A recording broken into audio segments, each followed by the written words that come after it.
So today's video is front turn signal bulbs, 2015 Chrysler 200C. I had someone request this. I just happen to have the car here again tonight, so I'll go through this with you. So the bulbs we're talking about are here in this housing. You can see just a little bit of the orange in there. Okay, so the way that's accessed is from behind.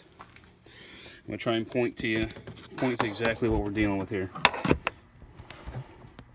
It's a little tough to get the camera in there. So this right here is what you have to twist.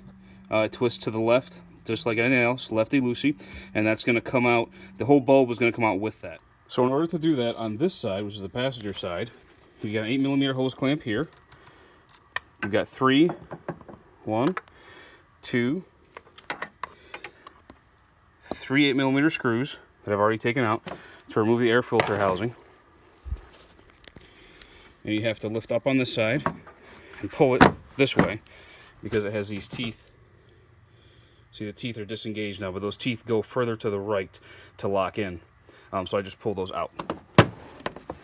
So I found pulling this out, this end here out first, is helping. There you go. Okay. Now we can get a better look at what we're talking about here. So it is right there. And twist it to the left. And that's your turn signal bulb. Okay. This vehicle, I don't even have to change these yet, but I wanted to show you.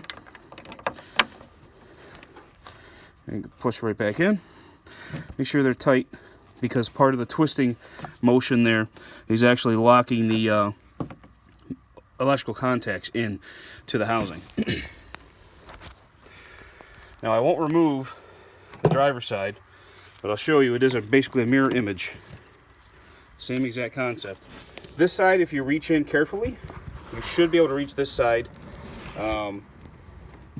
without taking anything off. You can see it there.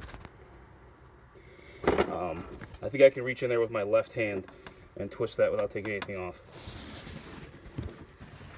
Kind of gives you an idea where it's actually located. So that is how you get at the front turn signal bulbs, 2015 Chrysler 200C. Thanks for watching.